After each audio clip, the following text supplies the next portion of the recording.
So the materials we're going to be using is a plastic lid with a hole in the middle and the normal lid.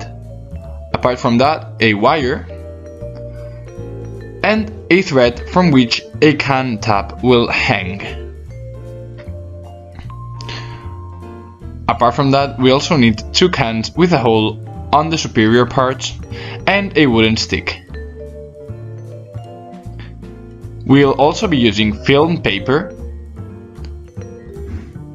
and a piece of cloth.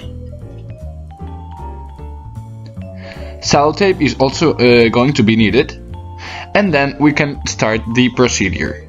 So as to start, we're going to be introducing the cable through the lid holes. Alright, once we've done that, we must attach the cable to the interior part of the can. We will do this with sellotape.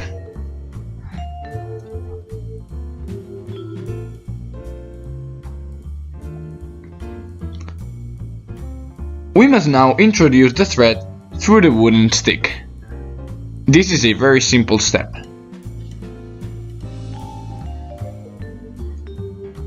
Now we must only finish our display by joining the 2 pieces, the 2 cans, and putting the wooden stick on top of them. They must be the same size. To fix the wooden stick, we're going to be using more sellotape. We must make sure that the can tap hangs in the middle, in between both cans. To produce electricity, we must now rub the cloth onto the film paper. This paper has no flow of electrons. Now, by touching the metallic part of the unwired can, we see that it creates an attraction to the tap, which now goes from one can to another really fast. Observe that we're touching the end of the wire with our hand.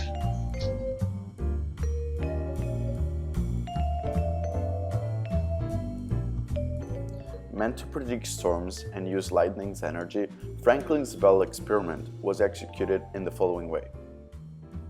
Inside its chimney, there was a metal rod connected to one of the 2 metallic domes. This metallic dome was next to another metallic dome, and in between there was a conductor. The other dome was connected to the ground. Let's see how the process works. When a storm begins to form, the clouds get negatively charged. And as we know, negative charges repel negative charges, so the lightning rod's negative charges flow down to the first dome, leaving this first dome negatively charged. We know that the like charges repel each other, and that's exactly what's happening between the first dome, which is negative charge, and the second dome, which is positively charged. The negative charges from the first dome have repelled the negative charges from the second dome to leave and go to the ground.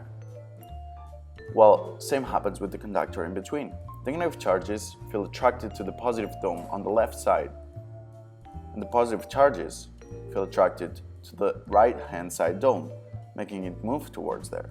At contact, the negative charges flow towards the conductor in between, making it negatively charged and repelled from the first dome. That's why it moves to the second dome, which is positively charged. When the bell makes contact with the left-hand side dome, which is positively charged, negative charges flow towards the ground. At this point, the conductor bell is going to be repelled from the second dome on our left hand and attracted to the right dome. And this process will keep repeating for as long as the right-hand side dome is negatively charged.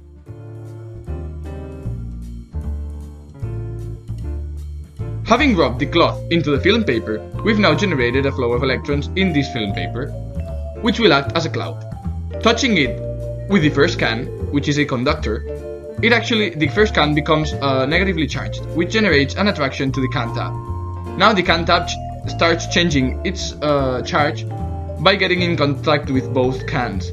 As the second can wire is touched with our hands, this acts as the ground, and also acts as a way out for the electrons.